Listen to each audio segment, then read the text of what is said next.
Hubo una temporada larga en la que estuve buscando la forma de tener un hijo. Varios doctores me habían dicho que era muy difícil pero que podía intentar la fertilización para poder lograrlo. Mi pareja estaba cansada, él venía de un matrimonio en el que había tenido 3 hijos y buscaba tener una familia conmigo también, pero no lo habíamos logrado. Desesperada comencé a buscar muchas soluciones, sinceramente me sentía cada vez más desilusionada, pues había que invertir mucho dinero en clínicas de fertilidad para poder lograrlo y no teníamos el dinero para poder hacer todo eso. Justo cuando estaba en el periodo más problemático de mi vida, donde parecía que todos los problemas se venían encima, comencé a tener la sensación de vacío y no me sentía feliz con nada. Carlos y yo no estábamos casados, ambos habíamos elegido vivir en unión libre. Pasamos 5 años de tranquilidad hasta que todos los problemas de tener hijos comenzaron a llevarnos a tener una relación un poco distante. Algunos desacuerdos con su familia e incluso con los vecinos parecían que iban a acabar con todo. Una tarde peleamos tan fuerte que terminé llorando y salí de la casa con la idea de jamás regresar. Perdida en mi dolor me fui caminando sin rumbo. Llegué a una esquina lejana a donde vivía, quizás caminé unos 30 o 40 minutos, recuerdo que apenas estaba oscureciendo, así que no debieron de ser más de las 6 de la tarde y sin saber dónde estaba exactamente miré a todos lados. Ahí vi un anuncio de tarot, decía que eran lecturas 100% efectivas. Dije en voz alta el número de teléfono que venía en el anuncio pegado al poste, me regresé a mi casa murmurando en mi interior aquel número. Si ya estaba probando cosas extrañas pues, ¿qué podría pasar si probaba una más?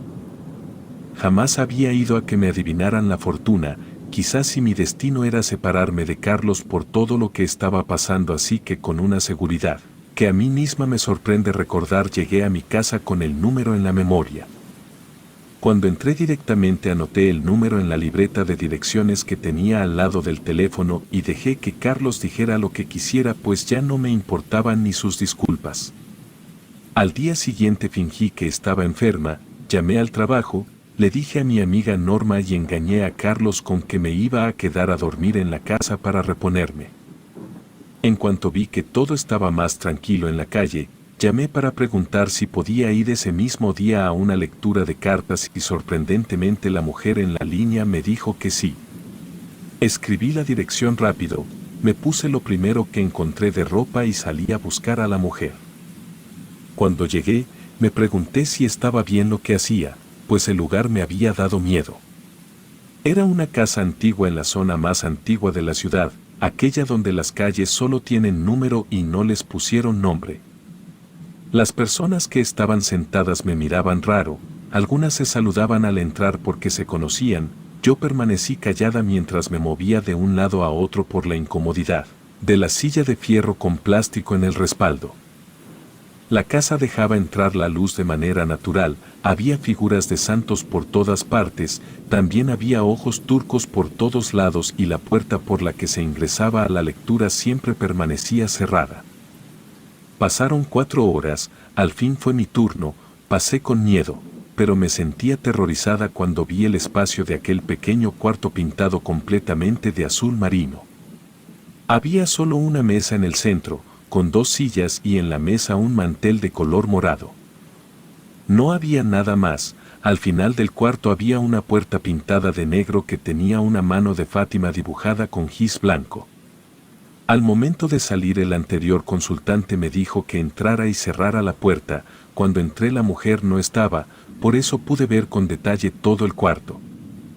Me senté en la silla frente a la que imaginé se sentaba la señora tarotista, ella llegó desde aquella puerta negra y me sorprendió lo normal que se veía.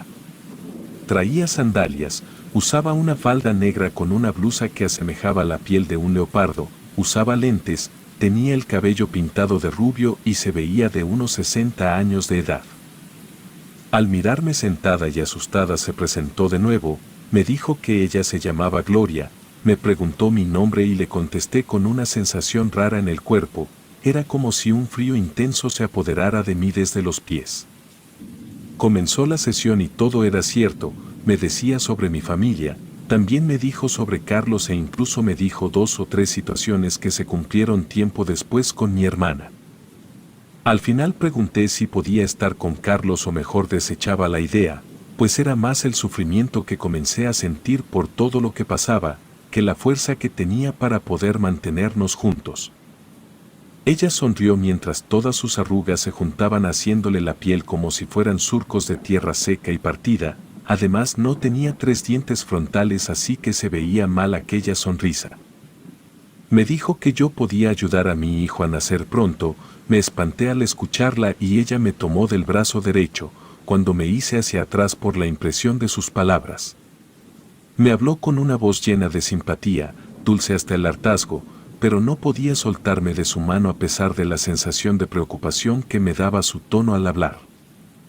Me preguntó si yo quería quedarme con Carlos, le dije que no estaba segura. Ella me dijo que era mi amor predestinado, pues las cartas lo anunciaban.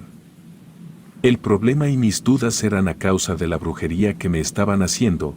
Ella veía en las cartas que era mi suegra la que estaba metiendo su cuchara en la relación para deshacerse de mí, porque no quería que él se quedara sin hijos, ya que la anterior esposa se había mudado de estado llevando a los niños con ella.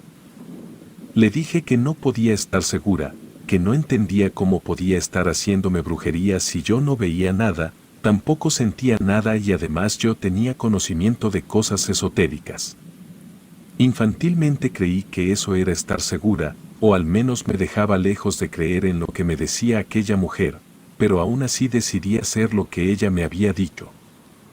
Salí de la consulta con la idea de regresar en 4 días. Ella me había dicho que tenía que ir al panteón de Mezquitán, buscar las tumbas de hasta el final, revisar una que tuviera una marca blanca y revolver la tierra que viera en una de las macetas de cantera que tenía aquella tumba. Me tardé en decidir en ir a buscar, regresé a mi trabajo normalmente e incluso atendí mejor a Carlos para darme tiempo de pensar si eso podría ayudarme a no pensar a reconciliarme con él. Aquella lectura comenzó a parecer una tontería y además estaba guardando el secreto de aquella visita, así que tampoco podía decirle a Norma lo que estaba pasando para que pudiera aconsejarme. Me armé de valor el mismo día que ya era el 4, un sábado que no se trabajó y en el que tenía que regresar a ver a Gloria para confirmarle lo que me había dicho.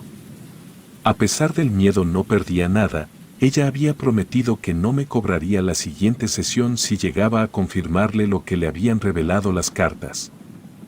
Llegué al panteón muy temprano para que no pudiera verme mucha gente. Me aseguré de que nadie me siguiera y compré unas flores para dar la impresión de que iba a ir a visitar a la persona en la tumba. Caminé un rato, me perdí por las calles del lugar, pero al final logré llegar hasta la zona más alejada de la entrada, justo en el lugar que Gloria me había señalado. Estaba tal cual la marca blanca que me dijo la mujer y parecía una especie de rayón. En una de las macetas de aquella cripta familiar encontré una bolsa de plástico bien amarrada que no pasaba de la palma de mi mano. Al abrirla había un papel doblado con algunos cabellos de algo, quizás pelos, no supe bien porque desprendían un aroma tremendo a aceite. También estaba un hilo enredado entre los pelos y ese papel, que al desenmarañar un poco pude sacar algunos, porque la sensación de querer vomitar me impedía terminar de desenredar aquello. Pero justo cuando miré mi primer nombre en aquel papel solté todo al suelo. No podía llevarme las manos a la cara o al cuerpo por la sensación de suciedad que tenía en las manos, pero comencé a agitarme, a mover las manos tratando de deshacerme de la sensación de asco que tenía. E inevitablemente alguien alcanzó a verme y escuché que me preguntó qué me pasaba. Le dije que nada, sin voltearlo a ver, puse las flores justo sobre la cripta con prisa y me fui caminando por donde imaginaba que estaba la salida, dejando tirada aquella bolsa junto con lo que saqué de ella. Nadie me persiguió, salí de ahí llorando, nadie preguntó nada porque era un panteón. Me fui rumbo a la consulta de Gloria sin avisar a nadie ni decir nada, aunque mi marido sabía que solo iba a salir con una amiga a desayunar. Aquella tarde fue terrible para mi espíritu, me sentía tan cansada de todo y encima tenía el dolor de saber que la familia de mi esposo había llegado tan lejos para que pudieran separarme de él. Esperé en aquel cuarto de espera lleno de sillas sin par, mirando todo el rato cada santo y símbolo que estaba en las paredes, le pedía a Dios o a los santos que me ayudaran a salir de aquello. Yo pensaba que no podía existir la maldad así, que los que creían en la brujería eran personas capaces de todo y ahora sabía que la perversidad estaba en la familia de mi esposo. Le conté todo a Gloria llorando sin contenerme. El eco del cuarto me rebotaba mis quejidos mientras ella intentaba calmarme, incluso me mandó a traer un té de tila que me tomé sin pensar nada. Ella me dijo que podía hacer lo mínimo ante algo tan maligno como lo de aquella familia, así fue que me dio 2 velas con diversos colores, casi como un arco iris, luego me pasó un dije con un pentagrama, me dijo que me lo regalaba, solo tenía que ponérmelo y no quitármelo para nada como medida de protección. Me fui de ahí incrédula, pensé que no podía ayudarme solo con darme unas veladoras, pensé que lo mejor sería ir a la iglesia y pedirle ayuda al Padre, que me confesara para poder así tomar la comunión y poderme salvar de todo lo que había hecho o pensado. Pero contradije todo lo que me proponía hacer al momento que decidí colgarme el dije que me había dado. Llegué a mi casa de forma automática, aunque pensé 1000 formas de pedir ayuda o hacer algo, incluso me cruzó la idea de escapar del lado de Carlos, no sabía cómo actuar. Por primera vez, desde que nos habíamos conocido, tuve miedo hasta de él. Al momento de entrar él se levantó del sillón para recibirme, me dijo que estaba demasiado preocupado por mí, porque había dejado el celular en la cama. No había caído en cuenta de nada, incluso no había comido algo y fue raro pensar que solo llevé dinero conmigo, aquel exacto para pagar las velas que usaría para limpiar aquella maldición y el dije de protección que me había dado Gloria. Carlos se disculpó por la discusión anterior, yo no sabía por qué sentía todo tan dócil, me sorprendió que pudimos hablar fluidamente, que aquella noche la pasamos bien, pues ambos hablamos mucho sobre cómo nos sentíamos. Logramos ponernos en cómo íbamos a mejorar la forma en la que estábamos sobrellevando todo el estrés que sentíamos por la búsqueda de un hijo. Al final le dije que no quería hacerlo sentir mal, pero yo estaba reconsiderando si valía la pena mantenernos juntos, pues todos los sinsabores que estábamos pasando a causa de las opiniones de los demás me estaban afectando demasiado. Y aunque no le mencioné lo que había encontrado en el panteón, sí le recalqué que sentía mucho miedo de su familia, pues me sentía rechazada e incluso odiada, pero él me aseguraba que no era así, y aunque tampoco habían hecho nada más que ser fríos conmigo. Yo no quería esperar a ver qué más podría hacer mi suegra al enterarse de que había encontrado su regalito en aquella cripta. A pesar de mis dudas, al día siguiente tuvimos un descanso de todo. Ambos dejamos de lado los problemas y pasamos un buen día, así que dudé mucho más de lo que estaba pasando. Por la noche comencé a pensar si lo mejor sería hablar con Norma, con ella había conocido muchas cosas, así que no esperaba la reacción que tuvo cuando al siguiente viernes le confesé todo. Ella se molestó muchísimo conmigo, de una forma que no podía entender e incluso le pedí que me explicara su enojo, pero ella temía que incluso pudiera ser arrastrada a todo aquello si intentaba involucrarse conmigo, así que ella decidió que no volvería a tratar conmigo temas respecto a lo sobrenatural o esotérico. Me pidió que me limitara a tratarla como compañera de trabajo. En medio de la confusión jamás usé las velas que había comprado y me quité el pentagrama del cuello, estuve con la idea de orar lo más posible pidiéndole a Dios que me diera un camino, porque sentía que no encontraba una salida. Sin hacer nada Carlos y yo pasamos de nuevo a un estado de armonía, me insistía dejarnos llevar sin pensar en los demás pues ya no iba a mencionar nada sobre tener hijos para no sentirme presionada.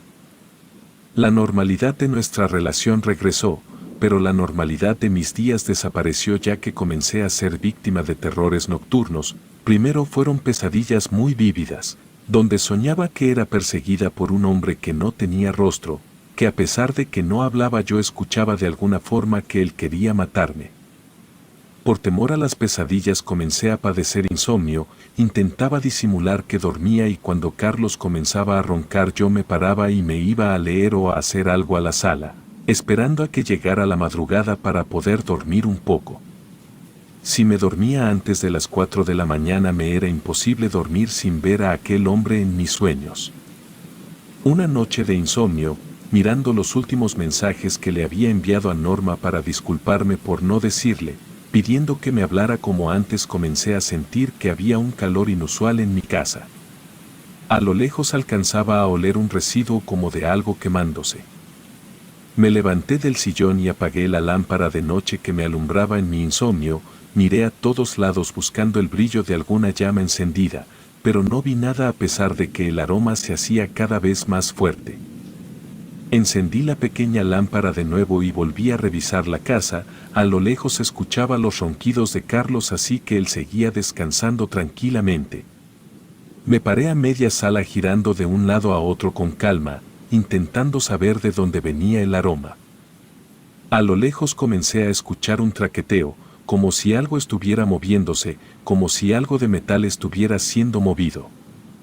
Tras eso una especie de murmullos cortados se escuchaban desde el pequeño patio. Con terror imaginé que alguien se estaba robando los tanques de gas o alguna antena de televisión, así que agarré el teléfono de la casa y me lo llevé en las manos para avisar de inmediato si veía a alguien haciendo algo sospechoso desde la ventana del patio.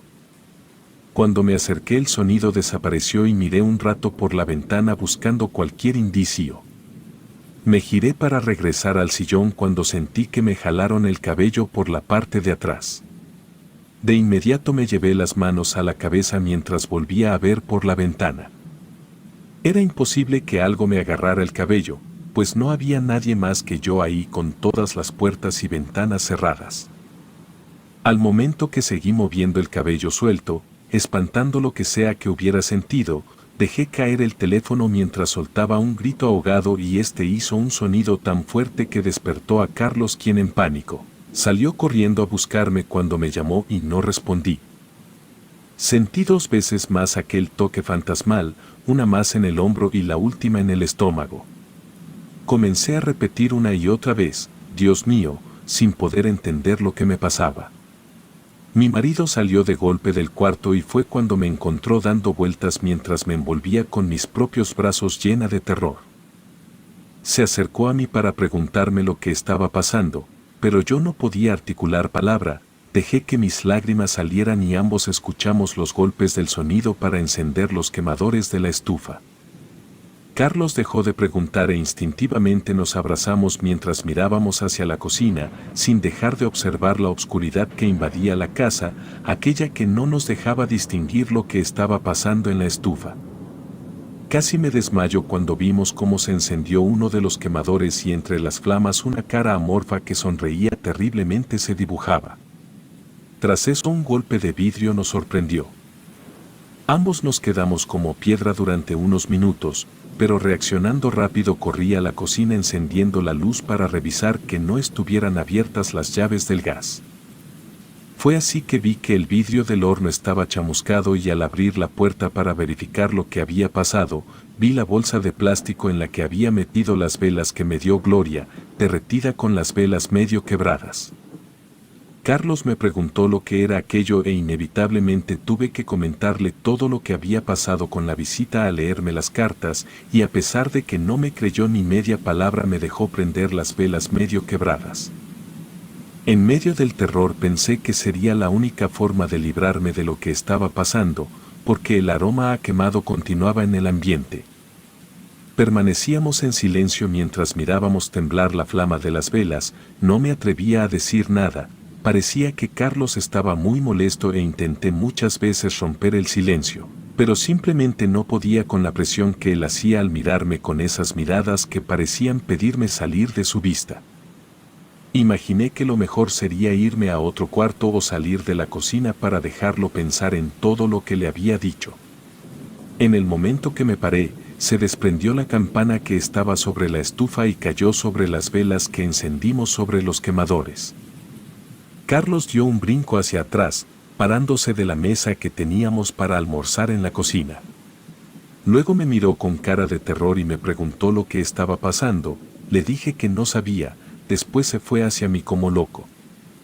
Siguió insistiendo, me insistía para que le dijera qué me estaba pasando, pero no sabía qué quería que le contestara. así que simplemente le dije que no me pasaba nada, solo estaba asustada porque tampoco entendía lo que había pasado.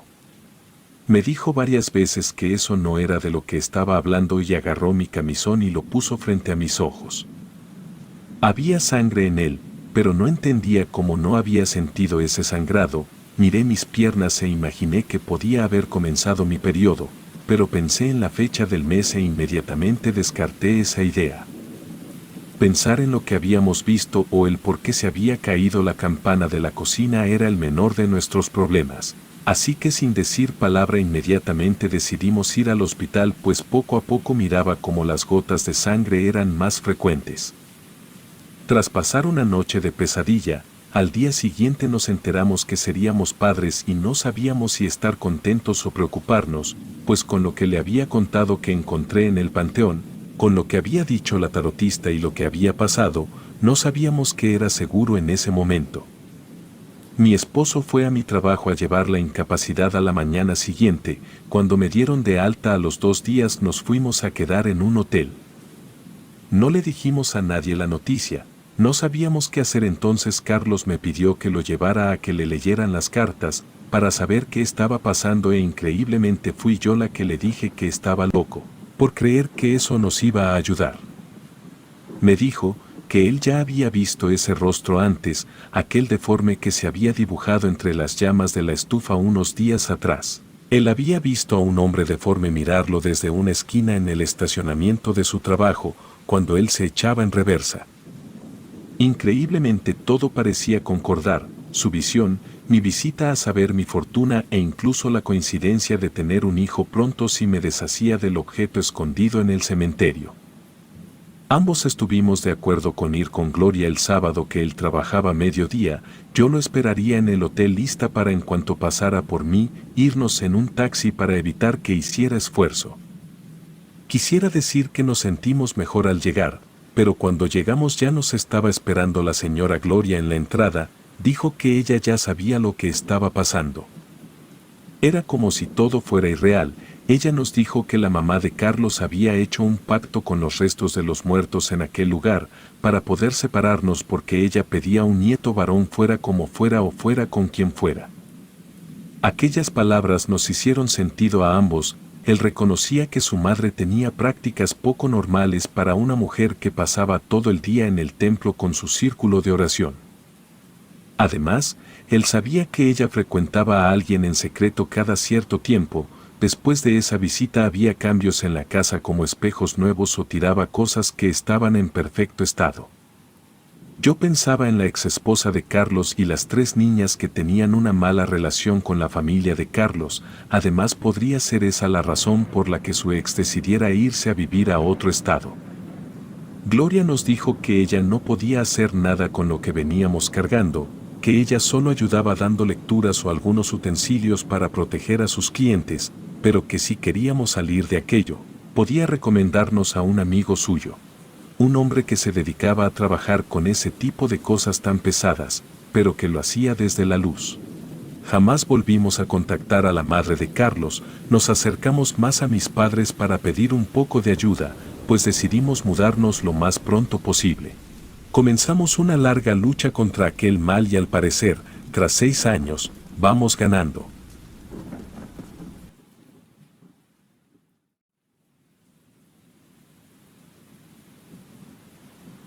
Soy víctima de una maldición desde hace 30 años, ahora vivo solo a merced del espíritu que me atormenta. Sé que mi muerte está cerca, así que no importa ya lo que diga o haga, al final sé a dónde voy a ir y quién va a venir por mí. Ese niño que me ha estado haciendo miserable la vida dejándome solo, haciendo que todos piensen que estoy loco y al finalizar mi tiempo en la tierra va a estar ahí. Incluso alguien me dijo que después de mi muerte va a atormentarme. Tengo 5 años que no he reingresado al hospital para enfermos mentales, también dejé los círculos de ayuda a neuróticos o alcohólicos porque nada me ha ayudado, tampoco busco más la compañía o la comprensión. Ya estoy viejo, sé lo que hice, también imagino que nadie dirá una plegaria por mí. Los que menos se van a preocupar donde caigo muerto serán mis hijos, a los que no he visto en 40 años y que han sabido mantenerse ocultos para que no pueda ni pedirles perdón. Nací en los años 50, allá en un pueblo de la Riviera de Chapala en Jalisco. Crecí en una familia grande donde todos trabajábamos pescando o vendiendo los peces doraditos en el malecón, en el que teníamos un puesto hecho de cajas de madera.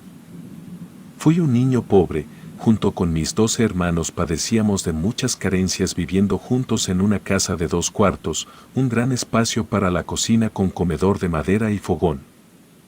Conocimos la muerte pronto cuando una hermana falleció a los 5 años de escarlatina, luego de eso mi papá se fue al monte cuando comenzó con los síntomas y nunca regresó.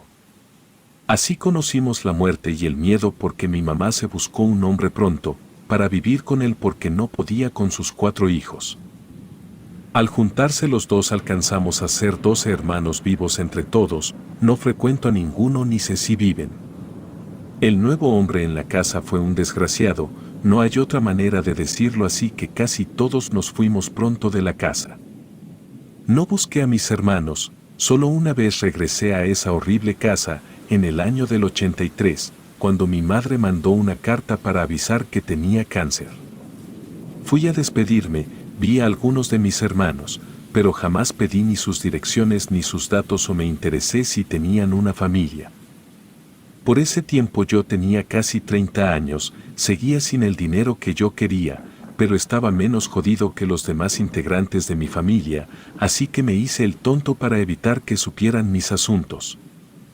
En esa época estaba mejor en dinero y trabajo porque tuve la fortuna de ser apadrinado por un señor, cuando me fui a trabajar a una plantación. El señor me ayudó, por eso luego me mudé al DF y al final me fui a vivir a Querétaro.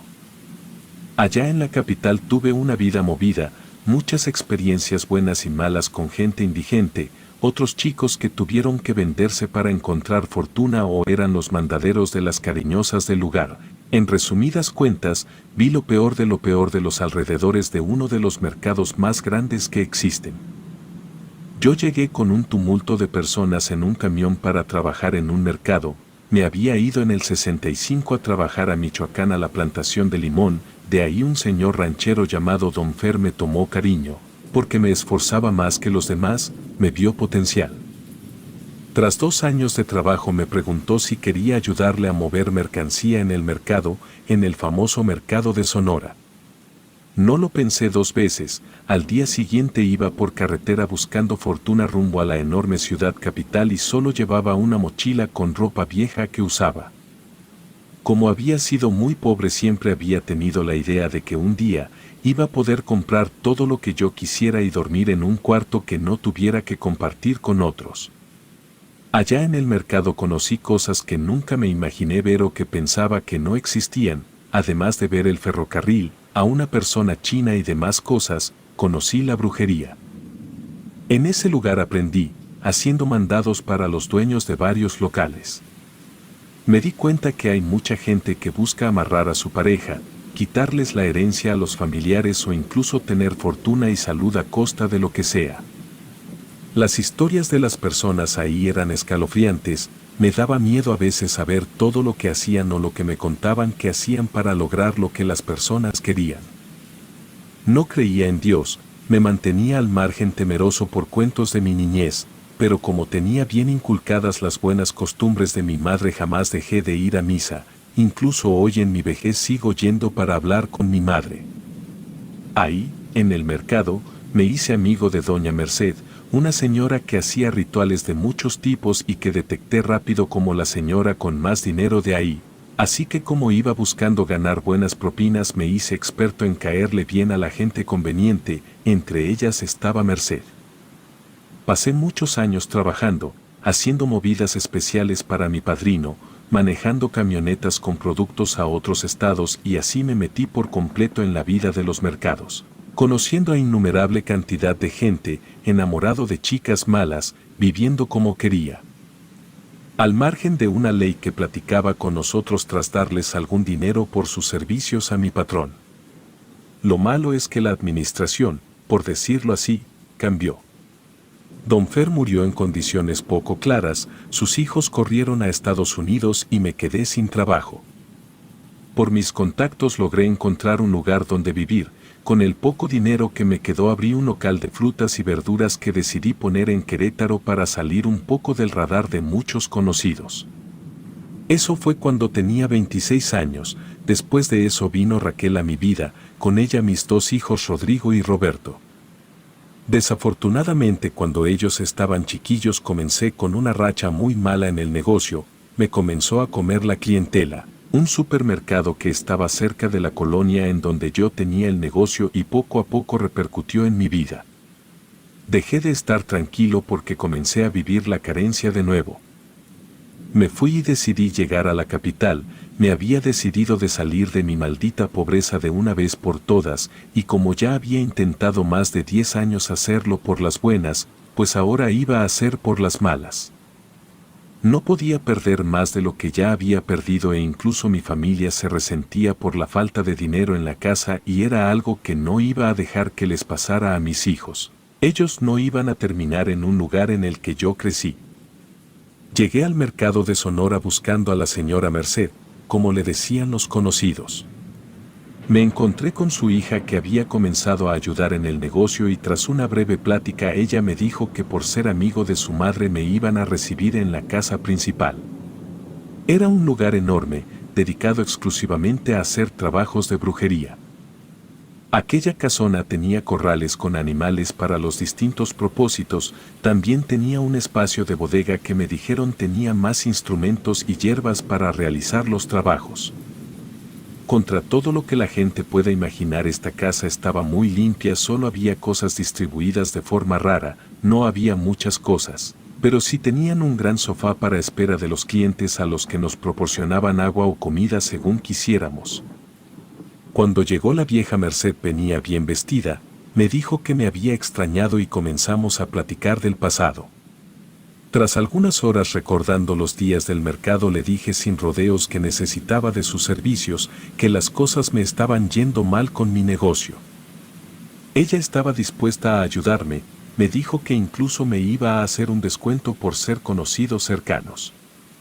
Me pidió que regresara en una semana después, también me pidió que dejara un hueco en el suelo, uno lo suficientemente grande para meter un jabón. Obedecí sin pensar en nada más que en arreglar mi situación. Tenía fe en aquella mujer, en su dinero y éxito. Más de una persona importante que había visto en la televisión o en el periódico había pasado por los tratamientos de aquella señora. Ella misma me había contado muchas experiencias con políticos o conductores de radio.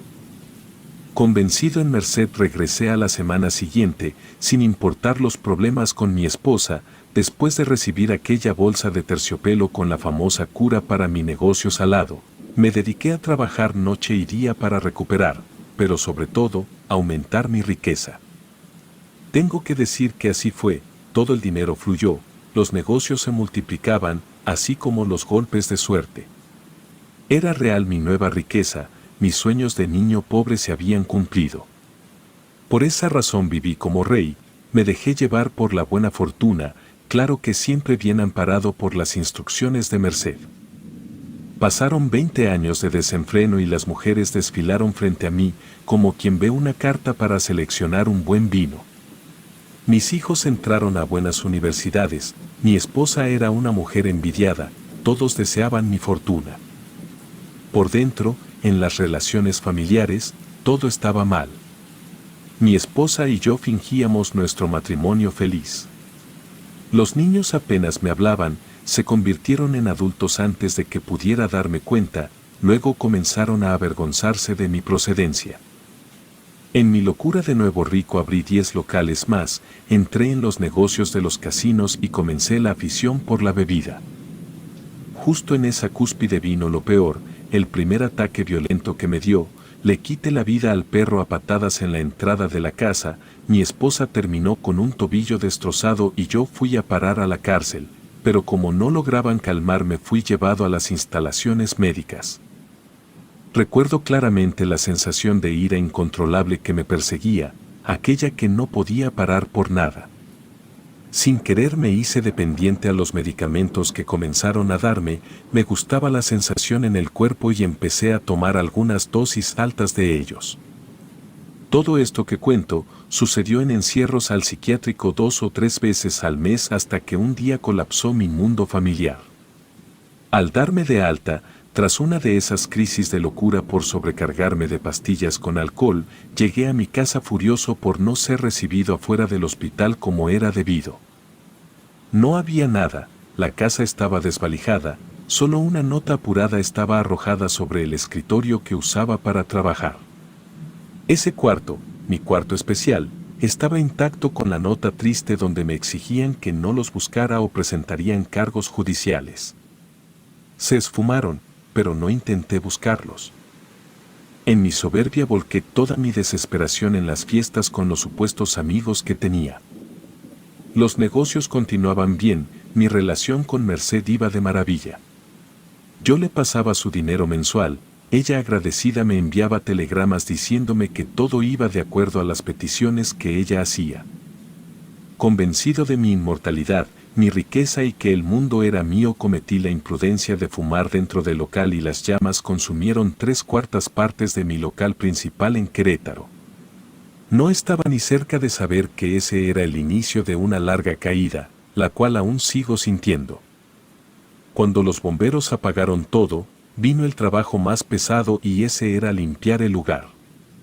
Evidentemente no me iba a encargar de esos burdos trabajos de pobre, así que le dejé todo a un chalán que me había conseguido por ahí en el mercado.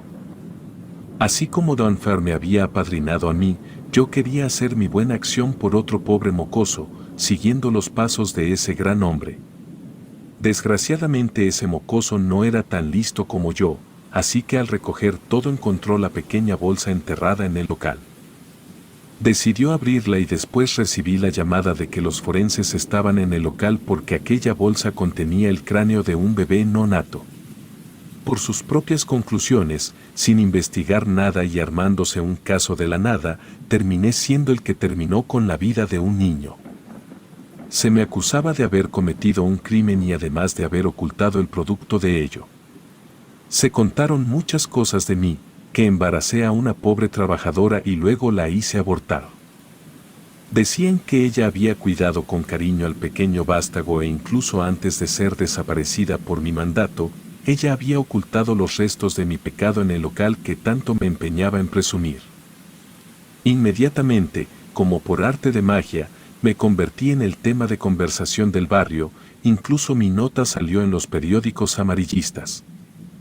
No me quedó más que huir, ocultarme. Con el dinero que me había guardado en un lugar especial pude falsificar algunos documentos, dejé todo y sin poder cargar más que una pequeña maleta con poca ropa, me fugué al único lugar donde no me iban a encontrar fácilmente y ese era el Distrito Federal. Sería como buscar una aguja en un pajar, ahí era imposible preguntar de casa en casa hasta dar conmigo. Sabiendo que si iba con Merced podía recuperarlo todo, me las arreglé para contactarla, pero ella no quiso recibirme. Tras una serie de discusiones con su empleada del mercado, pues ya no estaba su hija ahí, me dieron un número del teléfono al cual podía contactarla solo una vez. Me indicaron que debía llamarla a las 4 de la tarde del día siguiente, ella sabría que era yo. Me tragó la ansiedad todo el día, después toda la noche y la mañana, pero al fin pude hablar con la gran bruja. Al primer timbre ella contestó, sin dejarme hablar, fue rápida y concisa. Me dijo que jamás la buscara o iba a encargarse de desaparecerme, también señaló mi futuro como el peor en que podía haber caído. Me dijo que aquella bolsa sí contenía un pequeño feto, una anima encargada de cuidar mi dinero, vinculada a mi fortuna solo para que yo pudiera darme la gran vida. Ese pequeño, por mi estupidez, había sido liberado de su atadura y cobraría venganza al ser utilizado de aquella manera, blasfemando contra su posible vida por el encargo que yo le había hecho. Sin nada más, aparte de esa historia de terror, ella me colgó. Efectivamente no pude ni acercarme al mercado y comenzó el horror real, ese que ni siquiera tú te puedes imaginar porque no lo has podido pensar jamás. Los muertos no perdonan ni menos a los que hacen pactos con el demonio usándolos a ellos. El precio es alto, jamás lo supe hasta ese momento. El niño vino justo 5 horas después de que la vieja bruja me avisara que me abandonaba a mi suerte. Estaba oculto en un hotel de mala muerte, justo en la dirección opuesta al mercado de Sonora. No me iba a arriesgar a ser encontrado, así que pensaba encerrarme por algunas semanas estando muy lejos de los lugares en los que podrían buscarme preguntando a mis conocidos por mis rutinas. Al caer la noche, llegué oculto con ropa distinta, lentes nuevos y gorra, traía algunas cosas en latas para comer sin salir del lugar. Me puse cómodo a ver las noticias de las 9. Dejé prendida solo la luz al lado de la cama, el cuarto era iluminado por la televisión encendida, me tiré a la cama esperando quedarme dormido. Mientras me reía conmigo mismo pude ver que la luz había tenido una ondulación rara. Miré la lámpara, pero solo eso. No presté atención a la cortina en la ventana hasta muchos minutos después, pues tras una ligera estirada de espalda me fijé que había unos pies saliendo de entre las cortinas. Hice memoria y al parecer siempre había visto ese pequeño bulto entre las telas. Me paré de un salto, tomé el arma que tenía oculta debajo de la cama y pateé las cortinas. Estas se desinflaron, perdieron la forma dejando su libre movimiento por el aire. Me senté a la orilla de la cama pensando que había sido eso. Miré hacia la tele y por una fuerza desconocida el arma me fue arrebatada de las manos, había caído con una parte debajo de la cama. Me sacudí las manos, pensando en sacudirme el mal que sentía de aquel toque fantasmal. Quise no hacerle caso a mis instintos, que me decían que debajo de la cama había algo, pero me importó poco porque eso suponía que yo le tenía miedo al típico monstruo debajo de la cama.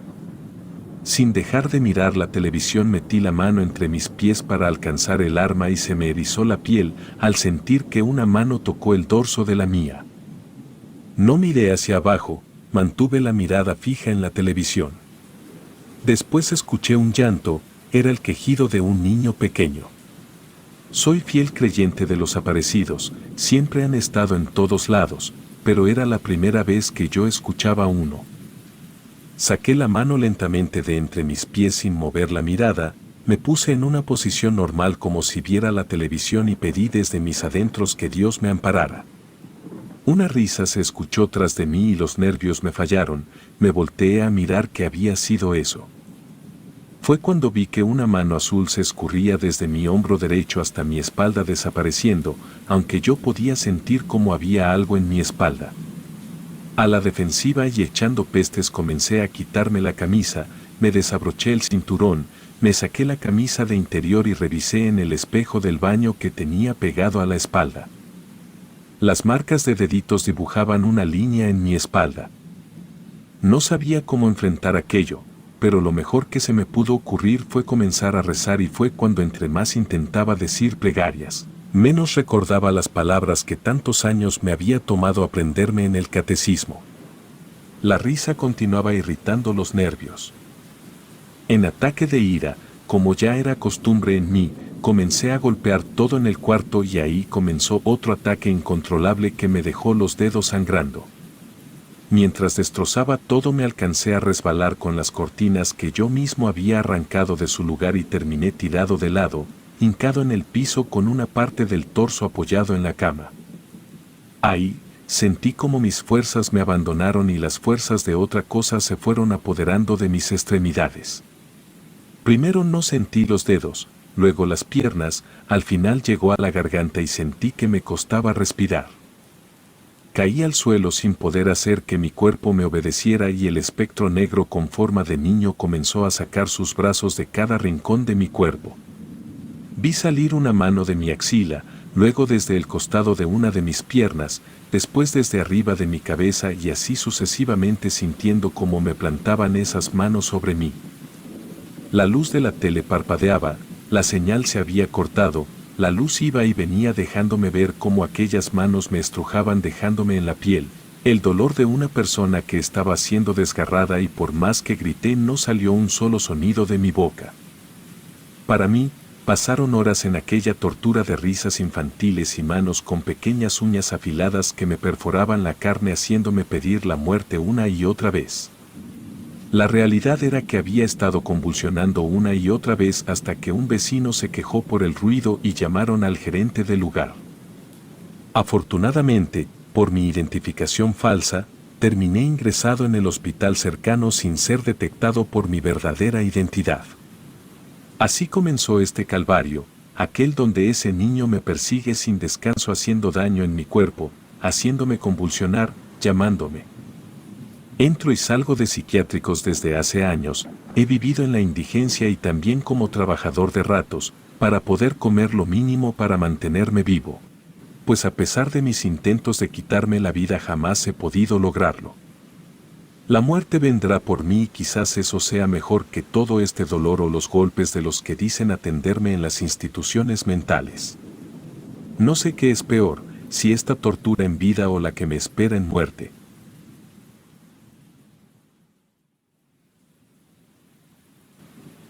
No sé por qué motivo o razón exacta mi familia decidió hacer una joya, vinculada a un familiar por medio de sus cenizas, pero no es algo agradable tener que heredar aquello. Si me preguntan la historia que yo conozco, es que la mamá de mi abuela había decidido hacer cenizas el cuerpo del primogénito fallecido por algo como un cáncer de estómago. El hermano de mi abuela, un joven llamado Enrique Díaz, que apenas contaba con 20 años de edad al morir. Se había ido rápido y como era el más amado por sus papás, dejó un vacío terrible en la familia por lo que habían tomado una decisión de mantenerlo con ellos. Cremaron el cuerpo, mandaron a ponerlo en una urna y permaneció muchos años dentro de la casa familiar. Mi abuela, Socorro, me cuenta que ella vivió normalmente con aquellas cenizas, de igual manera mis 4 tíos y era como si Quique siguiera siendo parte de todo. Permaneció como 20 años aquella tradición o normalidad, no sé cómo llamarlo, hasta que se decidió comprar la cripta familiar donde podría depositarse, ya que mis bisabuelos sabían que pronto podrían estar todos juntos en aquel lugar. Después de esos años de ahorro se mandó a hacer una cripta para todos los miembros de la familia y se puso a mi tío abuelo ahí, luego lo siguió su padre Chuy y al final mi bisabuela Margarita, pero también hay espacio para mis 4 tíos y mi mamá. Mi abuela contaba que ella quería mucho a su hermano pues desde que ella había nacido, 10 años después de él, siempre se había comportado como casi un padre para ella.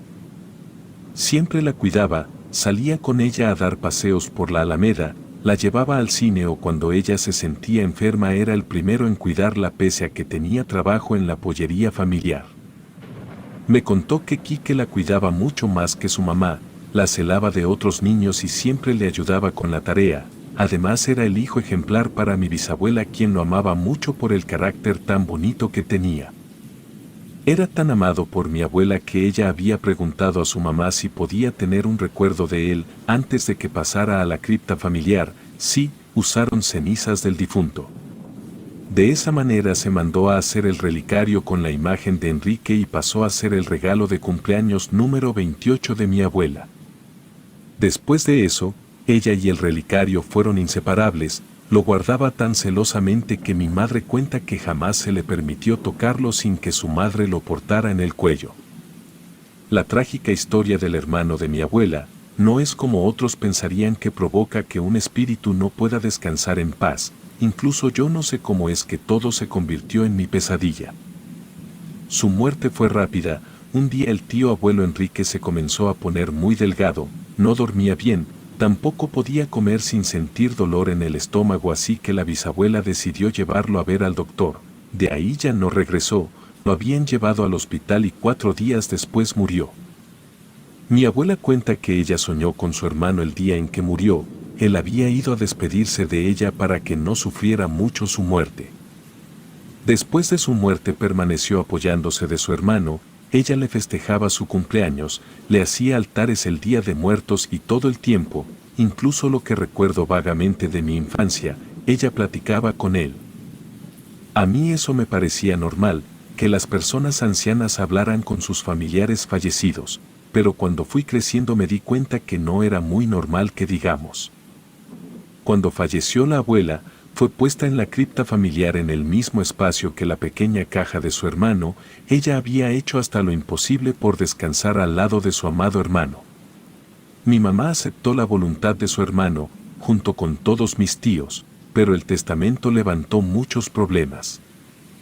Como yo tenía solo 8 años cuando ella falleció, no recuerdo nada, pero mi madre me cuenta que hubo muchas peleas entre ella y sus hermanos Pepe, Luis y Chuy, pues no les había gustado el reparto de los bienes, sobre todo el hecho de que ella hubiera heredado el relicario de su madre.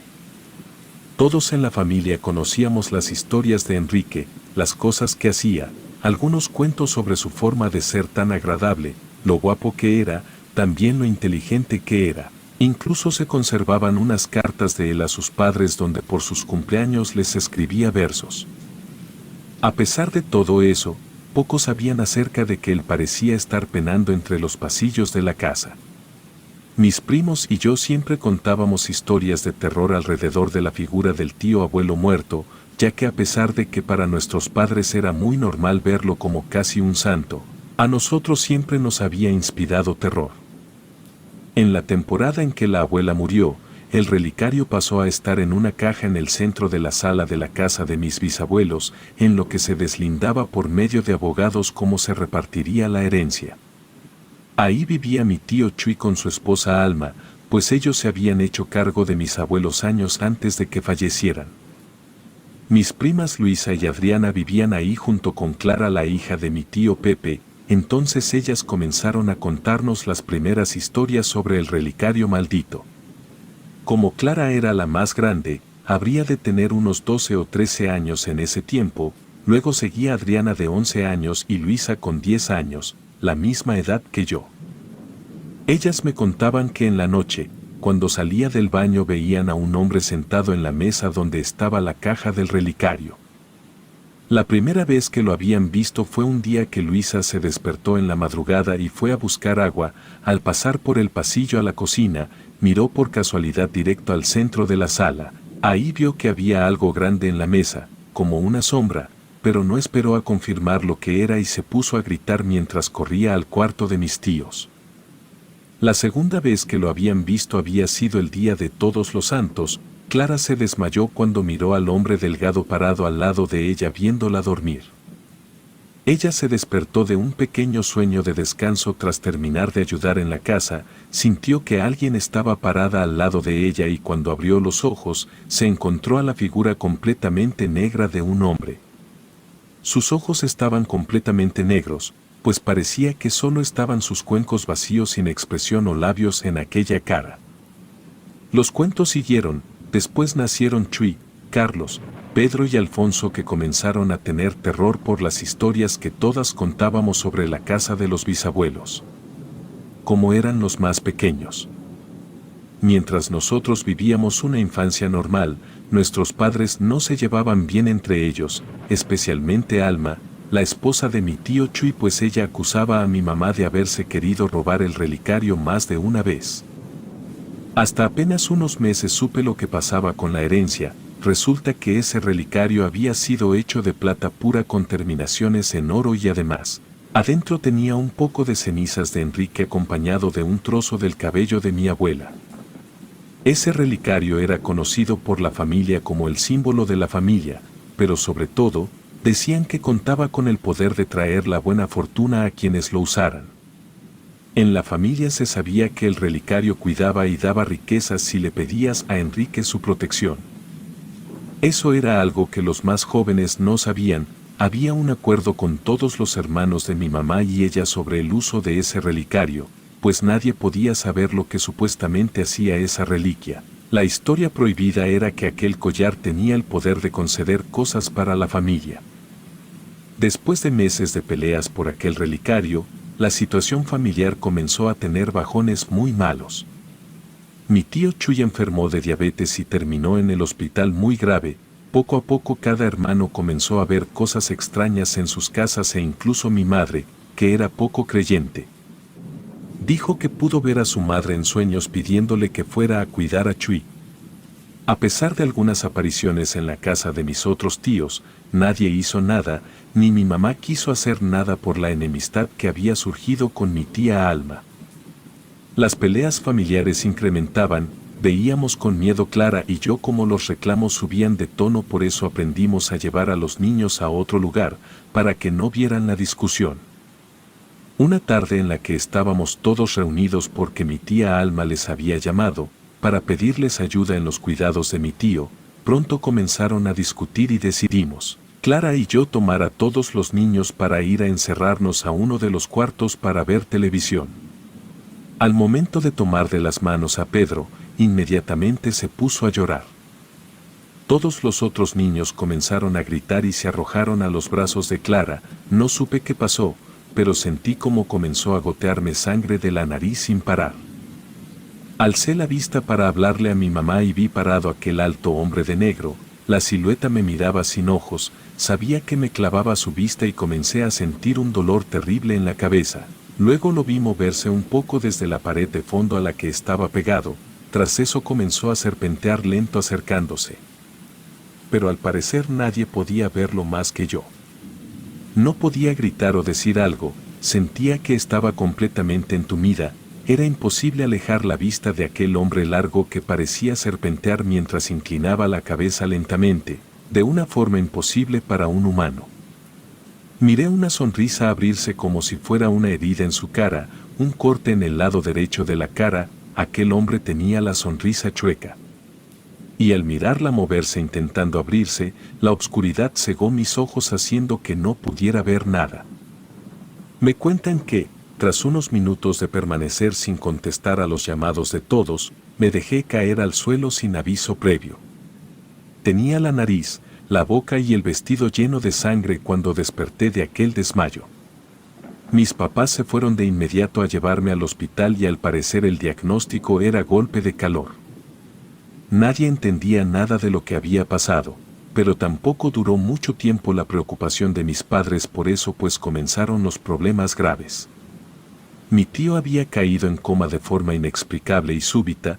Parecía que todo era parte del proceso que tenía por la enfermedad del azúcar alto, pero jamás he sabido realmente qué pasó.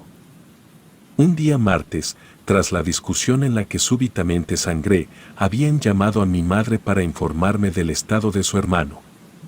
Ella me dijo si iba a estar sola esperando a que llegara mi papá para poder cuidarme. Yo estaba bien, no había presentado más síntomas de algo tras aquel sangrado, pero no le había dicho a nadie que comencé a padecer miedos nocturnos. Era horrible siquiera sentir que la noche estaba cerca, pues poco a poco iba entrando en mis pensamientos el hombre de la sonrisa torcida. Cuando estaba acostada en la cama lo sentía cerca, a veces podía ver cómo se movía mi cabello lentamente y yo temblaba de horror al saber que aquel ente oscuro venía a buscarme e incluso era capaz de tocar mi cabello. Por hacerme la valiente terminé en el hospital de nuevo, pero esta vez por un ataque de pánico. Había salido mi madre alrededor de las 5 de la tarde. La idea era esperar a mi papá 2 horas hasta que llegara del trabajo, pero al parecer mi madre no había podido localizarlo para avisarle que me había quedado sola en la casa y él había tenido una complicación en la oficina. Así fue que llegó hasta las 10 de la noche. Yo estaba encerrada en el baño de la vecina y los paramédicos intentaban razonar conmigo. Si soy sincera, no sé exactamente qué pasó, pero esto es lo que sé: aquella cosa abrió la puerta de mi casa buscándome. Yo estaba sentada en el comedor con la televisión prendida, estaba haciendo mi tarea mientras esperaba que pasara el tiempo. La noche había caído, así que recuerdo haber prendido todas las luces de la casa para que nada pudiera estar en las sombras. De esa forma sabría cuando ese hombre llegara. Tras un rato comencé a escuchar unos pequeños golpes en cada puerta de la casa y me paré a investigar qué era. Cuando comenzaron a apagar las luces poco a poco, intenté prender y apagar los encendedores para evitar quedarme a oscuras, pero fue inevitable. La oscuridad llenó el departamento en el que vivía. Con la sensación de que me apretaba el pecho comencé a sentir que estaba en peligro, la respiración se me aceleraba e incluso pensé que sería buena idea salir por una de las ventanas sin importarme lo alto que estuviera. Las sienes me palpitaban haciendo que un ruido terrible, como el de un pitido en mis oídos. Luego lo vi en mi mente claro como si estuviera frente mío, aunque estaba afuera. Lo sentí llegar a la puerta y susurrar mi nombre, después la perilla se giró, grité, comencé a correr a las puertas intentando encerrarme. Me mareé por la falta de aire y me dejé caer en la mesa, tomé un frutero y creo que lo arrojé a la puerta porque entre las sombras que cubrían todo podía escucharlo respirar por aquella boca torcida. Era como un animal lastimado, se quejaba. Llegué a la puerta sin saber cómo, corrí hacia la luz de la farola encendida en la entrada de los departamentos. Como la puerta de acceso estaba cerrada me tiré al piso a llorar. Julia la vecina me escuchó y entré a su casa porque ella me dijo algo. Además, mientras hablaba de llamar a mis papás pude ver en el reflejo de la puerta a la presencia oscura detrás de mí, justo detrás de mi espalda. Juro por Dios que dijo mi nombre. Entré en pánico y terminé en el baño tras romper algunas cosas, arrojar otras, después comencé a sentir como la sangre goteaba de mi nariz por lo que fui al baño. Lo demás es confuso, abrieron la puerta en algún momento y yo estaba aferrada a la taza del baño con la sensación de que iba a morir. Los paramédicos les dijeron a mis padres que por el ataque había sangrado de la nariz porque mis vasos sanguíneos eran muy delgados en esa zona. Evidentemente me dieron de alta pronto, con la nota médica que me refería a un psicólogo. Cuando íbamos llegando a las puertas de la torre de departamentos mi papá volteó al departamento, me dijo que había dejado todas las luces prendidas y en ese momento dio un salto hacia atrás. Había visto como un hombre completamente negro, como una sombra, nos miraba entrar a la torre. Le dijo a mi mamá que algo estaba pasando, pues no pudo verle los ojos, tampoco facciones reconocibles, era como una sombra profundamente negra, mirando escondido entre las cortinas. Mi mamá pensó que la preocupación le estaba haciendo ver visiones a mi papá y mientras lo regañaba por ser tan sugestionable, subimos al departamento. Ahí solo nos esperaba lo inexplicable. Nadie se explica cómo, ni siquiera los policías a los que llamaron mis padres para alertar de un posible robo. El departamento tenía huellas en todas partes, hechas como con lodo o tierra. Estaban tiradas algunas fotos familiares, 2 cajones estaban abiertos y algún dinero estaba tirado en el suelo lleno de cabello. Lo peor estaba en mi cuarto, ahí había señales de que algo se había quemado, las cenizas estaban por todos lados y la cama estaba cubierta de manos, unas enormes manos con uñas largas. Mi cama estaba cubierta de un cobertor de esos que son de tela polar, las que son muy suaves al tacto y que puedes dejar marcados tus dedos cuando pasas las manos por entre la tela, pues parecen miles de pelitos los que la cubren. Como era un color rosa oscuro aquella cobija, se podían ver claramente aquellas garras. Tengo que admitir que las rodillas me temblaron cuando los policías me culparon, pensaron que había tenido un arranque adolescente y por eso había planeado aquello, ejecutándolo tan bien que ellos no tenían idea de cómo lo hice, ni cuándo, porque no cuadraban los tiempos en la historia de los vecinos. Ellos aseguraron escuchar ruidos en el departamento después de que la ambulancia me llevó a los servicios de urgencias, pero los policías se negaban a entender eso. Tras esa noche de terror, ninguno nos quisimos quedar en el cuarto y nos fuimos a la casa de mi tío Alfonso. Ahí el niño más pequeño me dijo que él también podía ver al hombre sonriente. Llorando me dijo que por favor no lo llevara a su casa de nuevo. Mi mamá escuchó aquello y asustada me preguntó más detalles del hombre. Le conté de la primera vez que lo habíamos visto en la casa de la abuela y de cómo nos había asustado antes. Luego le dije del día que lo vi cuando me sangró la nariz, así como las terribles pesadillas que había tenido después de aquel día. Afortunadamente mis papás decidieron creer lo que decía y en lugar de comenzar a ver a dónde me iban a llevar para arreglarme la mente, fuimos a la casa de la abuela a hablar con la tía Alma. Al llegar no estaba, así que nos quedamos esperando poder verla. Mi mamá la contactó por teléfono y le pidió que fuera a la casa porque tenían que hablar de algunas cosas que habían pasado. Para evitar que mi tío se quedara solo, mi papá se ofreció a cuidarlo durante toda la tarde en lo que hablábamos con mi tía. Fue así que me enteré que había problemas con la herencia de mi abuela. La tía Alma pedía que todos vendieran su parte de la casa para poder tener el dinero que ayudara en su recuperación a mi tío. Ninguno de los hermanos quiso. Ahora mi madre le estaba preguntando a quien había mandado a asustarnos a la casa, para convencernos de vender la parte que le correspondía. Cabe mencionar que la tía Alma podría haber tenido una pequeña cantidad de dinero guardada, pero al parecer no la tocaba para nada, o eso me contó mi padre a escondidas una vez. Yo estaba sentada en el sillón mientras ellas discutían. A lo lejos mis primas miraban la discusión escondidas en la puerta de la cocina, y aunque me hacían señas de que fuera con ellas, no podía despegarme de aquel lugar. Las palabras se transformaron en gritos, los gritos en forcejeos. Mi tía Alma acusaba de ladrona a mi mamá por haberse llevado el relicario de la abuela. Ella le dijo que no había hecho eso. Mi tía le decía que entonces dónde estaba, porque tenía rato desaparecido y les estaba yendo muy bien a mis padres económicamente. Ella creía realmente que aquel relicario poseía el poder de proteger a la familia y quería que su marido lo usara para salvarse de la muerte. Los forcejeos continuaron e intenté correr a mis primas cuando ellas me gritaron, pero todo el griterío se detuvo cuando vimos que una de las sillas se movió impidiéndome el paso para salir de esa pelea. Todas nos quedamos quietas, incrédulas de lo que había pasado. Cuando reaccioné, supe de inmediato que de nuevo me iba a perseguir aquella sombra y comencé a pedir auxilio. Al segundo gritó mi madre y dijo que no pasaba nada, que me calmara, pero justo en ese momento un golpe hizo que cayera de lado hacia el suelo.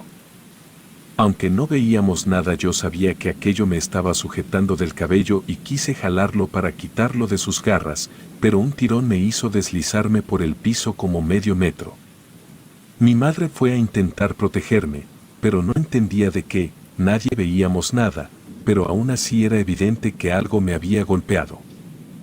Mis primas Clara y Luisa le gritaban a su mamá que se detuviera, pero les dijo que ella no era la que había hecho eso. Después el relicario cayó desde el segundo piso hasta el primero, quedando cerca de donde estábamos mi madre y yo. Sentí tanto miedo, aunado a una sensación de desesperación, y mi mente colapsó y por eso me desmayé. Cuando desperté habían pasado 2 días, estaba en una cama de hospital con mi papá al lado de mí. Le pregunté lo que le había pasado a mi mamá, le pregunté de la sombra y de mis primas. Él me abrazó para tranquilizarme, me dijo que todo iba a estar bien, pero que de ese momento en adelante jamás iba a volver a tener contacto con la familia de mi madre. Desde ese día no volví a ver al hombre de la sombra.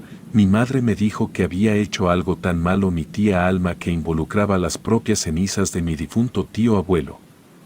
Al parecer ella había hecho algo o mandado a hacer algo con un brujo que tenía fama de resolver todo, e incluso dar muerte a los enemigos del que pudiera pagarlo.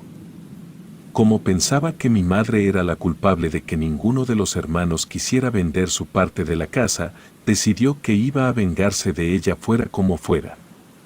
Después de este evento mis padres no fueron los mismos. Mi madre comenzó a ser creyente tal como mi padre lo era y se hizo la costumbre de siempre vivir amparados de Dios. Como no podía quedarme como si nada hubiera pasado, comencé a preguntarme muchas cosas de este tipo de situaciones paranormales, y ahora voy a algunos grupos o busco respuestas en personas que me han dicho que viven dentro de este mundo. Uno de ellos incluso me dijo que lo que me había perseguido no era un espíritu, sino una deidad de los que, alimentada con los restos de mi familia, había llegado a ser tan poderosa que mi historia pudo terminar en tragedia. Yo solo me pregunto qué hizo mi madre para poder quitar aquella maldición, pues por más que le he preguntado ella no me aclara nada, y parece que será un secreto que se llevará a la tumba.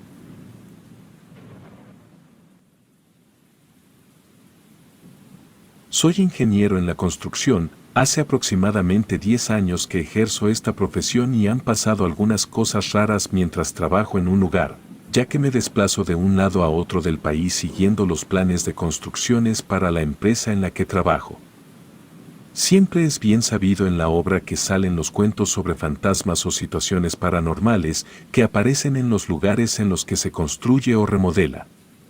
No es que no crea en esas cosas, simplemente pasan algunas situaciones a las que no les puedo dar una explicación y he decidido dejar que las cosas sigan su curso.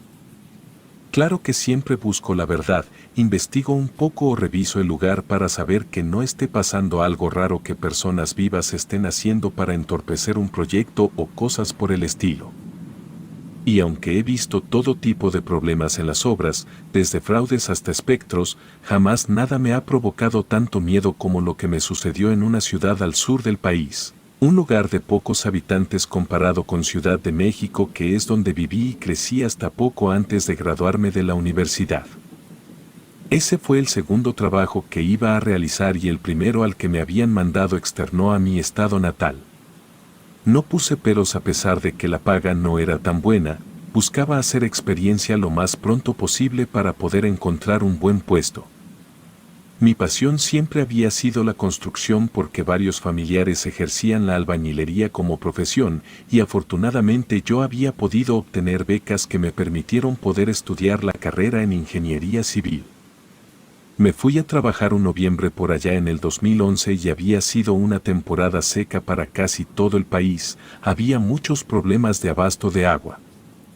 El municipio al que fui tenía un pueblo más o menos grande, que vivía de cosas básicas porque era difícil el acceso a una buena infraestructura vial o de suministro de agua o energía eléctrica. Además tengo que aceptar que incluso era difícil el acceso a la salud de muchos de los pobladores que vivían en tal pobreza. Me dio lástima al verlos en sus pequeños jacales hechos de lo que pudieran encontrar. Llegué ahí por un proyecto de varias fases para la remodelación de ciertas instalaciones más el anexo de otras, para el mantenimiento de una represa. Desde el momento que llegamos vi cómo había mantas desplegadas en algunos puntos del pueblo, que buscaban que cesáramos en la construcción.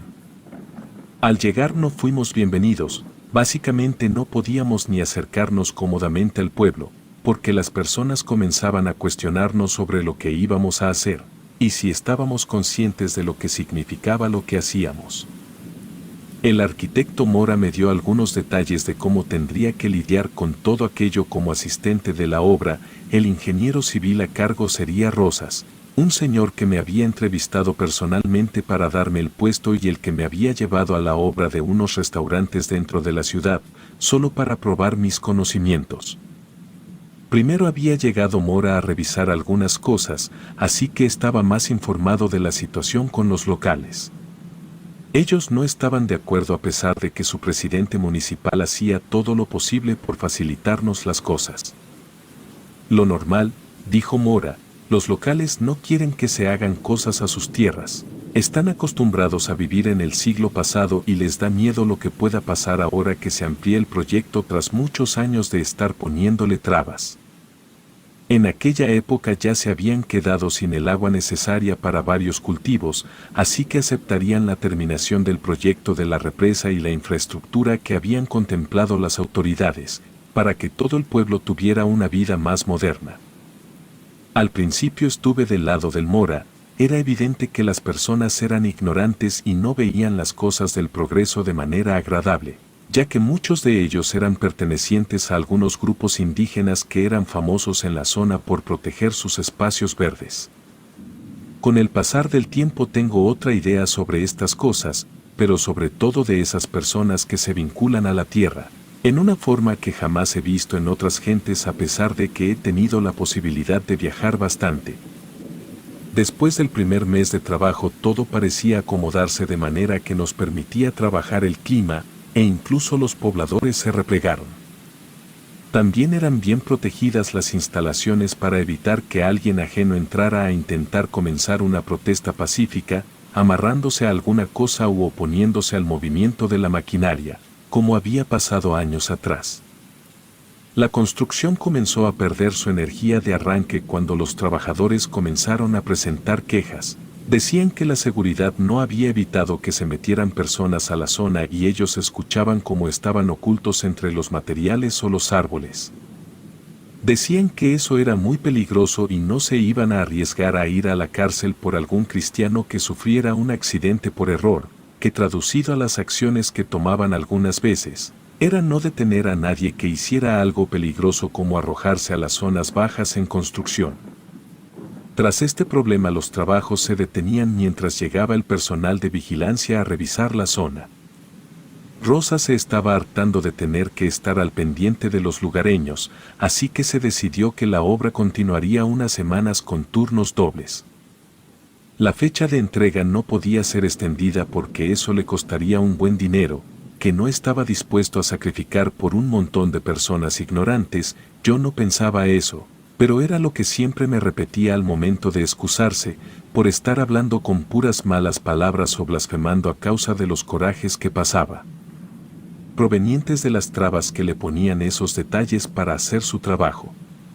Él siempre se disculpaba conmigo respecto a su lenguaje porque sabía que yo no podía hablar de esa manera. Mi madre fallecida me había inculcado eso desde pequeño y como ella falleció pronto, conservé un buen lenguaje para honrarla. De ahí en más Rosas me trataba como una herramienta incansable. Las jornadas dobles implicaban que yo no durmiera casi nada a causa de la supervisión. Él se iba a descansar a la estación de trabajo, también desaparecía Mora, que incluso duraba días sin regresar del pueblo atendiendo otros asuntos, o eso decía él. Era así que me quedaba de noche revisando que todo se llevara a cabo. Afortunadamente el clima me favorecía en la construcción, pues no hubo lluvia y con eso los deslaves o atascos fueron reducidos a cero. Bajo la normalidad de parar varias veces los trabajos para que personal revisara los espacios entre máquinas o materiales a causa de que alguien veía correr entre las tinieblas a un local, siempre se terminaba el trabajo. Al tercer mes de aquella locura con las revisiones intensas, comencé a pasar por lo que pensé eran periodos de cansancio extremo, pero una noche descubrí que, al lado de donde tomaba pequeños sueños para soportar el trabajo, siempre aparecían pequeños pies hundidos entre la tierra. Comencé a buscar la forma de explicar aquello, pero por más que pregunté o revisé el calzado de algunos trabajadores, jamás supe qué era. Mi conclusión era que eran pisadas de niños, pero ni de broma a las 2 de la mañana un niño iba a estar solo, parado al lado de mi silla y en aquel paraje. Comenzó a dolerme el cuello de forma infernal y por más que tomé medicamentos, no podía dejar de sentir aquella pesadez. Los pequeños pies se habían transformado en un caminito que iba directo a unos árboles en los que comenzaba un espacio boscoso. Cansado de aquella broma agarré la linterna, me acomodé el radio bien y revisé que todo estuviera en orden para revisar las cercanías, para ver qué encontraba. Al momento de entrar en el bosque una sensación de inquietud me dominó, era la ansiedad de salir de ahí corriendo. No era la oscuridad profunda lo que me provocaba aquello, era que podía ver unas luces que parpadeaban alrededor y evidentemente pensé eran animales como luciérnagas. Seguí buscando los indicios en el suelo, pero por más que di algunas vueltas en pocos metros, quizás 2 a 3 metros, no encontré más huellas. Cuando me giré para salir a la salida escuché voces y justo a mis espaldas, una frialdad inexplicable de un aire raro me traía susurros que me dejaban saber casi nada de una conversación secreta entre niños. No entendí más que algo similar a no vengas o simplemente un no. Corrí dejando atrás la linterna que se me cayó del terror. Fui directo hacia las luces de la obra y llegué empapado en un sudor inexplicable porque no corrí más de unos metros, sin mencionar que lo que yo sentía era un frío muy intenso, no un calor intenso que pudiera dejarme en ese estado. Cuando llegué a la obra, 2 trabajadores me vieron llegar y se acercaron para saber qué pasaba. Al momento de verme a la cara no sé qué semblante habré tenido, pero ellos me invitaron a irme a sentar y me ofrecieron una cerveza que tenían guardada en algún lugar. Con temor a ser juzgado intentaba calmarme del susto que había tenido, pero uno de los trabajadores, llamado Ignacio, me dijo que sí había sido asustado por los niños. Me sorprendí y ellos se rieron. Luego comenzaron a contarme lo que pasaba en las horas de trabajo. Era sabido por los trabajadores que se iban a enfrentar al camino de los niños, una historia que se contaba entre sus conocidos o los mismos familiares, pues muchos de ellos pertenecían al pueblo cercano o algunas localidades relativas cercanas, así que incluso los nativos conocían las historias. Como la paga era buena, habían decidido ignorar las leyendas o cuentos para trabajar, aunque muchos de ellos creían en rituales o amuletos de protección para poder alejar o calmar a los niños y de esa manera los dejaran trabajar. Ellos trabajaban en los lugares seguros porque al parecer había un lugar que, aunque hicieran lo que hicieran, no permitían que trabajaran en él las cosas paranormales o las creencias de ciertas criaturas diabólicas. Ese era el viejo edificio a remodelar que estaba pasando aquellos árboles donde me adentré. Ese espacio desperdiciado había pertenecido a la vieja obra de la represa y ahora iba a ser aprovechado como puesto de vigilancia para el área. No era más que una edificación de 20 metros cuadrados, pero al parecer nadie había durado más de 5 minutos revisando su interior lleno de utensilios, pues comenzaban sucesos extraños. En ese momento no me creí nada, aunque era evidente que algo anormal estaba pasando, pero como no podía perder más el tiempo me puse a trabajar y dejé que los señores continuaran con lo suyo. En algún momento de la mañana iba a llegar Rosa, se iba a preguntar por qué no estaba avanzado conforme al plan. Ese día dormí mal, me sentía cansado en extremo que incluso me costó conciliar el sueño por lo mismo. A pesar de sentir el cuerpo como molido, no podía dejar de pensar y pensar dándole vueltas a lo que había presenciado durante la madrugada. Al final me dormí, pero fue poco, seguí trabajando sin parar ayudado solo del café. Desgraciadamente, tras aquella noche, comenzaron a suceder problema tras problema que impedía la continuación de los trabajos. Primero había sido un trabajador lesionado, luego siguieron las fallas en los motores de algunas máquinas, también se habían perdido los planos durante unas horas. Era increíble la cantidad de pequeños detalles que pasan aquí o allá dejando detenidas las labores. Como era de esperarse, Rosa se desesperó. Cuando llegaba a ese punto de estrés se convertía en un dolor de cabeza y como su asistente, era yo el que tenía que estar soportando sus arranques. Tras todo el desastre, Rosas no admitía ni por condescendencia lo que los trabajadores le mencionaban. Ellos juraban que la aparición de los niños era más y más frecuente, además los culpaban de las cosas que sucedían en la obra, pues aseguraban que ellos no querían que se siguiera con los trabajos. Fue así que algunos trabajadores comenzaron a renunciar, otros simplemente no regresaban al día siguiente de que les pasara algún evento paranormal. En el punto en el que nos faltaban 10 del personal decidí hablar con Pancho, el hombre que platicó conmigo después de ver aquellas presencias en el bosque. Afortunadamente él no había tirado la toalla, podía preguntarle si él conocía una forma de librarnos de los espectros que atacaban la construcción.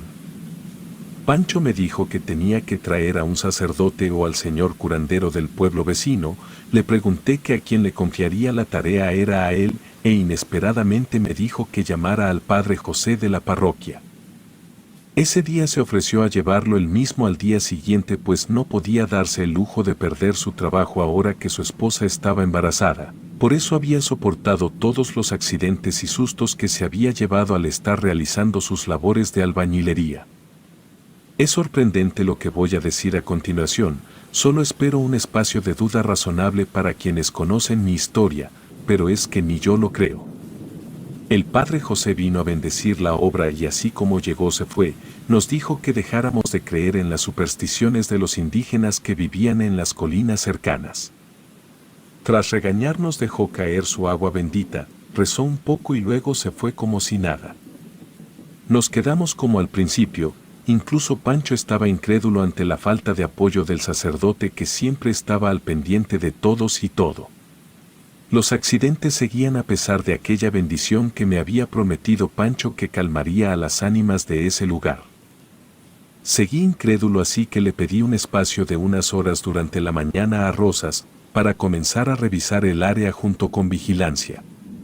Con un total de 50 hombres nos dimos a la tarea de peinar la zona. Revisamos todos los alrededores buscando indicios de aquellas huellas que podíamos ver claras. Revisamos los árboles buscando tarimas o refugios donde pudieran esconderse, también revisamos entre las piedras y los mismos trabajadores midieron sus botas con las huellas que encontrábamos cerca de las máquinas. Solo aquellas que seguido se calentaban, se atascaban o simplemente no encendían. Fue inútil, no encontramos nada más que más y más cosas que no encajaban. Las huellas efectivamente eran más pequeñas que las de las pisadas promedio del equipo de trabajo. El mecánico confirmó lo que todos pensábamos en voz baja, y eso era que las máquinas se apagaban solas desde dentro y no sabía cómo. Los guardias de seguridad no encontraban forma en la que alguien pudiera estar a oscuras entre tanta hierba. Estábamos en el mismo punto que al principio, sin saber qué pasaba y con el tiempo encima. Aquella noche no hubo excepción, hubo pisadas, sentí que me miraban mientras trabajaba. La diferencia es que un trabajador desapareció a eso de las 2 de la mañana. Desgraciadamente no era otro que Pancho, y eso me hizo sentir aún más inquieto, además de responsable.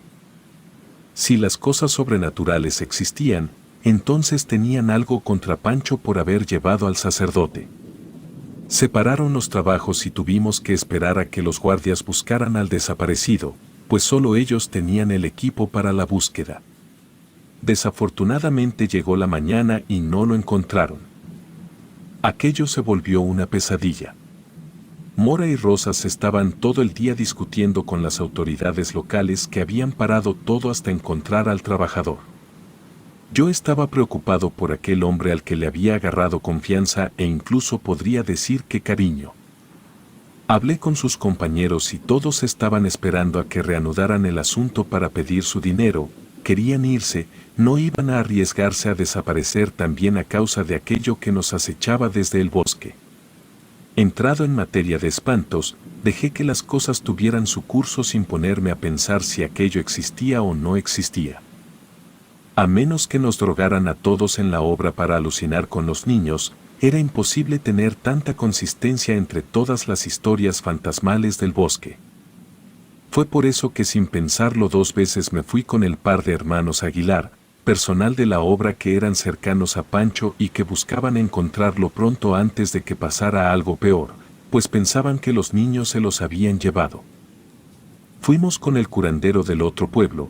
Eso estaba a 2 horas del punto en el que nos encontrábamos y fue toda una experiencia conocer a aquel anciano, rodeado de un aura de misterio en aquella casa a las afueras de la comunidad.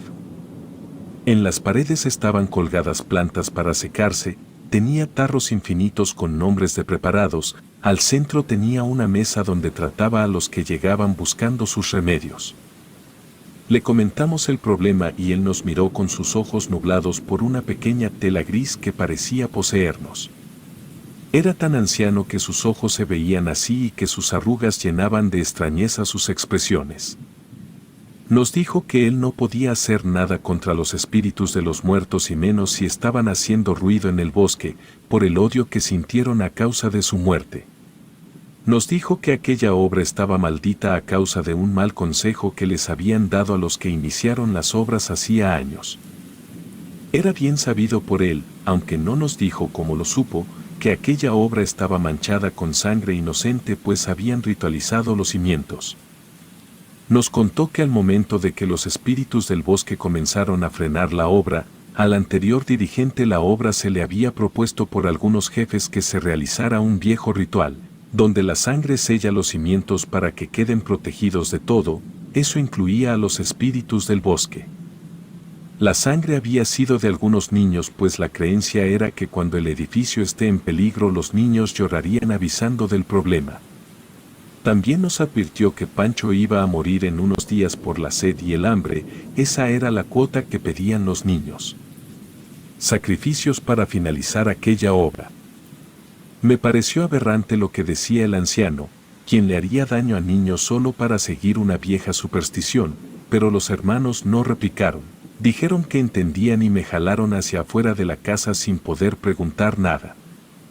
Ellos dijeron que ya sabían cómo iban a salvar a Pancho, me dijeron que si participaba no podía saber nadie de la obra lo que haríamos e incluso estaba prohibido mencionárselo. Sinceramente la curiosidad me llevó a pactar el silencio para ser parte de aquello, pensaba que si intentaban cometer un delito era mejor detenerlos yo mismo estando ahí. No fue nada de lo que pensé. Llegamos cerca de la bodega que estaba en medio de los árboles. Nos fijamos que no hubiera nadie, efectivamente estaban paradas las obras, pero no parecían estar buscando a nadie ya.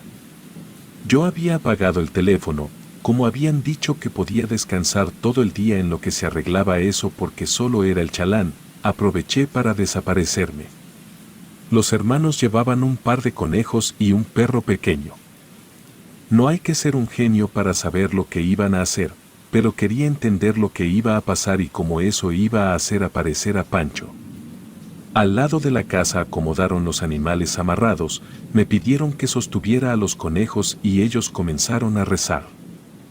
Rezaban en voz baja, pedían que los espíritus se calmaran y que si buscaban sangre para la obra, esa era la sangre que les ofrecían. Cuando sacaron una navaja para quitarle la vida a los animales, comenzamos a escuchar cómo el viento agitaba las ramas de los árboles, aquellos susurros de naturaleza se convertían en susurros de niños. Miré a todos lados, la noche ya había caído y como aquella vez no veía nada. La luz que sosteníamos para ver a los animales era lo único que nos dejaba ver algo. Entre la oscuridad distinguía, de forma sobrenatural, unas siluetas que nos hacían círculos, creo que nos miraban. Los hermanos comenzaron a picar en el cuello a los animales para que tiraran su sangre al suelo y una sensación incómoda me invadió. Sentí náuseas y me alejé a vomitar en la oscuridad. Cuando terminé frente a mí estaba una pequeña cara completamente negra, con grandes ojos parecidos a canicas brillosas sin humanidad. El niño me miraba agazapado como un animal. Grité y los hermanos me llamaron diciéndome que me callara, luego uno de ellos gritó y comenzó una persecución. Entre los sonidos del crujir en el suelo, distinguía pisadas, grandes de los Aguilar, pero también pequeñas y entre ellas, iluminado brevemente por las linternas en las manos de mis compañeros en huida, alcancé a ver a un pequeño niño deformado de la columna, agazapado como un conejo, mirándome con su cara angelical cubierta de lodo. Eso era lo que nos perseguía y no solo era uno, eran varios. Grité de nuevo y corrí, eso me perseguía de cerca porque escuchaba los susurros detrás de mí con horror. En un momento me perdí zigzagueando entre los troncos, los arbustos y los montones de hojas. Por primera vez en mi vida quise rezar lo que mis padres me habían enseñado, pero no recordé nada. La bestia con cara de niño me persiguió, escuché mi nombre, pero no volteé ni me detuve hasta mucho tiempo después. No sé cuánto corrí, pero llegué a una carretera tiempo después del amanecer. Ahí me esperé a que pasara alguien que me llevara al pueblo más cercano, pues el celular y varias cosas que llevaba conmigo se habían perdido durante la persecución. Al final Pancho fue encontrado, se había caído en una especie de fosa natural, se había roto una pierna y estuvo desmayado todo ese tiempo por la contusión y lo encontraron con fiebre por la infección que había adquirido. Afortunadamente no murió, pero era increíble las condiciones en las que había permanecido. Los hermanos no regresaron a trabajar a la obra ni reclamaron su pago pendiente. Sé que no se perdieron porque nadie hizo denuncia de su desaparición, quizás solo corrieron para salvarse decidiendo no regresar y enfrentarse a los niños. La obra quedó hecha, pero en malas condiciones, hoy incluso se enfrenta a problemas legales. Después de aquello solo hice 2 trabajos más para el señor Rosas y al cumplir 10 meses de trabajo me fui a otra empresa. Afortunadamente no he tenido contacto de nuevo con aquello e intento ser muy respetuoso con los lugares a los que llego a trabajar, espero que jamás vuelva a ver aquello.